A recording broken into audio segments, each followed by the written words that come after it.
সে ৮০ বছর হওয়ার আগে মরবে না, তাই সে বিল্ডিং থেকে লাফ দিয়ে দিল, সোজা একটা ট্রাকের ওপর গিয়ে পড়ল এবং বেঁচেও গেল। এইবার সে প্যারাশুট ছাড়া প্লেন থেকে ঝাঁপ দিল। ঠিক সময় নিচে আরেকটি প্লেন চলে এলো এবং এইবারও সে বেঁচে গেল। এই পৃথিবীতে সবার জন্য নির্দিষ্ট সময় ঠিক করা ছিল কে কতদিন বাঁচবে। যেমন এই মেয়েটির হাতে মাত্র ৩ ঘন্টা বাকি ছিল। দুর্ঘটনার থেকে বাঁচতে সে বয়ফ্রেন্ডের সাথে যেতে অস্বীকার করলো, কিন্তু ঠিক তখনই ফোনে একটি মেসেজ এলো, তুমি নিয়ম ভেঙেছ। এখন তার সময় কমে মাত্র 1 মিনিট 52 সেকেন্ড হয়ে গেছে। সে ভয় দৌড়ে বাড়ির দিকে ছুটল, ফোন সুইচ অন করার চেষ্টা করলো, কিন্তু সময় থামলো না এবং হঠাৎই কেউ তাকে বাতাসে টেনে নিল। সময় শেষ হতেই তার মৃত্যু হয়ে গেল। এদিকে বয়ফ্রেন্ডেরও অ্যাক্সিডেন্ট হয়ে গেছে। মেয়েটির সিটের পাশ দিয়ে একটি মোটা কাঠ ভেতরে ঢুকে গিয়েছিল। সেই ঘটনাটা নার্সকে বলল, কিন্তু নার্স বিশ্বাস করলো না। তখন সে ফোন দেখালো, দেখো আমার হাতে এখন মাত্র 19 ঘন্টা বাকি। নার্স এই অ্যাপের ব্যাপারে তার স্টাফদের জানালো। সবাই আগ্রহ নিয়ে অ্যাপ ডাউনলোড করলো। সবারই বেঁচে থাকার সময় ছিল অনেক, কিন্তু মেয়েটির হাতে ছিল মাত্র 2 দিন।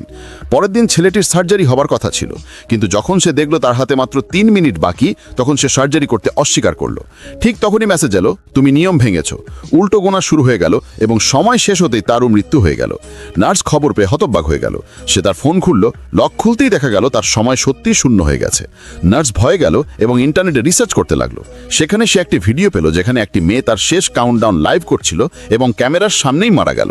তবুও নার্স ভাবলো এটা গুজব, ল্যাপটপ বন্ধ করলো। ঠিক তখনই সামনে কাউকে বসে থাকতে দেখলো। সে ভয় পেয়ে ফোন রাগে ভেঙে ফেললো। এরপর দোকানে গিয়ে নতুন ফোন কিনলো, ভাবলো এবার কাউন্টডাউন থেমে যাবে। ফোনে যখন অ্যাপটি দেখতে পেল না, তখন খুশি হয়ে দোকানদারকে 2000 টাকা বেশি দিল। কিন্তু দোকান থেকে বের হতেই একই অ্যাপ নিজে নিজেই ইনস্টল হয়ে গেল। সে দোকানদারকে দেখালো এই অ্যাপ এলো কোথা থেকে। দোকানদার ডিলিট করার চেষ্টা করলো, কিন্তু অ্যাপ ডিলিট হলো না। নার্স চুপচাপ ফোন নিয়ে দোকান থেকে বের হয়ে গেল। রাস্তার মাঝেই হঠাৎ কেউ তার মুখ চেপে ধরলো। গাড়ির নিয়ন্ত্রণ চলে গেল এবং আরেকটি গাড়ির সাথে ধাক্কা লাগলো। গাড়ির মালিক চিৎকার করতে লাগলো। ঠিক তখনই একজন ছেলে সাহায্যের জন্য এলো। সে বলল, তুমি কি এই কাউন্টডাউনের যন্ত্রণায় ভুগছো? মেয়েটি সব সত্যি বলে দিল। তখন তার একটি লোককে দেখলো যে অ্যাপ